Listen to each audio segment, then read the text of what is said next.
बैठे। असली राष्ट्रवादी वही है जो संविधान को मानता है, संविधान दिवस मनाता है। असली राष्ट्रवादी तो वही हुआ, क्योंकि किसी भी देश का विधान उसके संविधान से चलता है। तो अगर हम संविधान को मानने वाले लोग हैं तो हमसे बड़ा राष्ट्रवादी तो कोई हो नहीं सकता। कोई हो सकता है हम लोगों से बड़ा राष्ट्रवादी, और उससे बड़ा देशद्रोही कोई नहीं हो सकता जो संविधान के खत्म करने की बात करता हो या संविधान का अनादर करता हो। ये जो छद्म राष्ट्रवाद देश में फैलाया जा रहा है, उसमें आपको एक बात समझने की जरूरत है कि राष्ट्रवाद का मतलब, राष्ट्र का मतलब क्या है? एक देश, हमारा देश। और राष्ट्रवाद का मतलब क्या है? उस देश के अंदर रहने वाले लोग अगर तरक्की करते हैं तो राष्ट्र तरक्की करता है। जैसे जिस मोहल्ले में हम लोग बैठे हुए हैं, अगर इस मोहल्ले की महिलाएं, पुरुष, ये सब मिलकर के तरक्की करेंगे तो ये क्षेत्र तरक्की करेगा। जब ये क्षेत्र तरक्की करेगा तो फिर आगे बढ़ करके लखनऊ तरक्की करेगा, लखनऊ तरक्की करेगा तो आगे बढ़ करके अगल बगल के जिले तरक्की करेंगे। उस पर बैठ जाओ। हमारे सामने समस्या ये है कि राष्ट्रवाद में से जनता को माइनस कर दिया गया है, केवल राष्ट्र को बड़ा बना दिया गया है। जनता को माइनस करके राष्ट्र हो कैसे सकता है? संभव नहीं। इसलिए मैं कहता हूं कि अगर हम सब इंडिविजुअल रूप से भी तरक्की करते हैं तब भी वो राष्ट्र की तरक्की होगी, देश की तरक्की होगी, और हम वास्तव में देश के लिए असली काम कर रहे होंगे। एक महत्वपूर्ण बात यहाँ पर निवेदन आप लोगों से करता हूँ। वो बहन चली गई जो अभी बोल रही थी, वो भी चले गए। अभी जो बात कर रहे थे उसकी, ज्ञान की देवी की बात कर रहे थे ना, राव साहब, केडी राव साहब चले गए। नहीं, मैं उनसे अनुरोध करता कि वक्त ये है, दरअसल होता क्या है, मंचों पर हम लोग जिस तरीके से बोलते हैं, सामान्य लोग उसको कॉपी करके, मैक्सिमम लोग तो इग्नोर मारते हैं। जो थोड़े बहुत जागरूक हो गए वो उसी को कॉपी करके कॉपी पेस्ट कर देते हैं सोशल मीडिया में। बाद में वो तमाम चीजों में फंसते हैं, फिर परेशान होते हैं। तो मेरा अनुरोध ये है यहाँ समाज के लोगों से कि आपको ये बताने की जरूरत नहीं है कि कौन ज्ञान की देवी नहीं है, उसका नाम लेने की आवश्यकता ही नहीं। उस तथाकथित ज्ञान की देवी पर आपको अपनी ज्ञान की देवी सावित्रीबाई फुले स्थापित कर दें।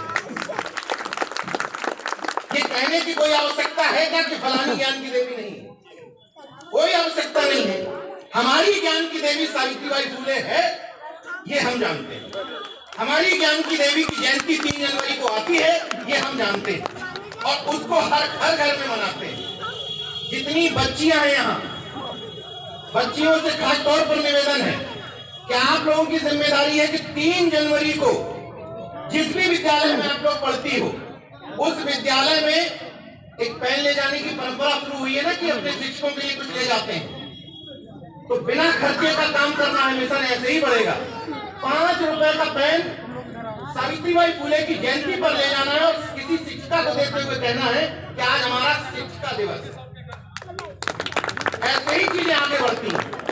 हमारी इस पूरे मूवमेंट के साथ समस्या ये है, हम सामने वाले की तरफ उंगली करते हैं, ये गलत है, ये गलत है, ब्राह्मणवाद गलत, मनुवाद गलत। अगर वो गलत नहीं तो जाति के नेता गलत, जाति के नेता गलत नहीं तो जाति के अधिकारी गलत, जाति के ब्यूरोक्रेट्स गलत। तुम कहां सही हो? मैं केवल इतना कहना चाहता हूं कि जो लोग मेरी तरह मंचों से बोलते हैं, उनके बोलने और आचरण में एक रूपता आ जाए तो भी समाज में परिवर्तन हो जाए।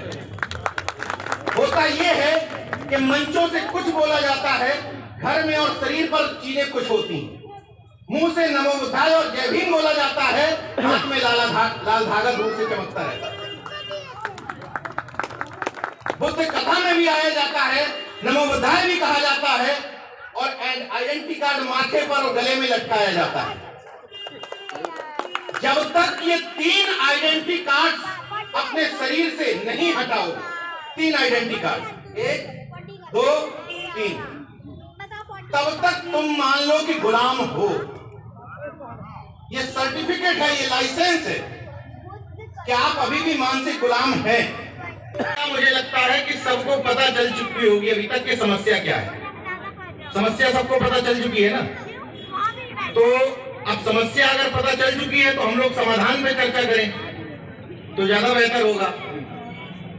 अमूमन मंचों से मैं देखता हूं कि तमाम कार्यक्रमों में आधा समय समस्या पर बात करने पर चला जाता है, और समस्या तो हम लोग 35-40 सालों से बता रहे हैं। तो अब ये समाधान पे चर्चा किया जाए कि इन परिस्थितियों में हमारे पास समाधान क्या है और हम क्या कर सकते हैं।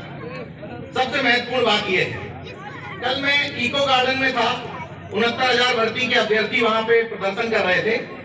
उसी में से किसी एक अभ्यर्थी ने, जब मैं बाइक ले रहा था, तो मुझसे कहा कि बाबा साहब ने चूंकि संविधान लिखा है और उनके अनुयायियों ने इतना ज्यादा इस बात को चर्चित कर दिया है कि बाबा साहब ने संविधान लिखा, बाबा साहब ने संविधान लिखा, कि उससे समाज का एक तबका जो तथाकथित उच्च तबका अपने आप को मानता है, वो इस बात से चिढ़ने लगा है, इसलिए वो नहीं मानता कि संविधान हमारा है। अब इसका एक दूसरा पहलू देखिए, अगर वास्तव में ऐसा है तो उसका दूसरा पहलू ये है कि इन मनुवादी और सामंतवादी सरकारों की हिम्मत इसीलिए संविधान को नेस्तनाबूद करने की नहीं हो पा रही क्योंकि उनको पता है कि एक तबका ऐसा है जो संविधान से अपने आप को जोड़ता है। ये भी एक वजह है कि आप लोग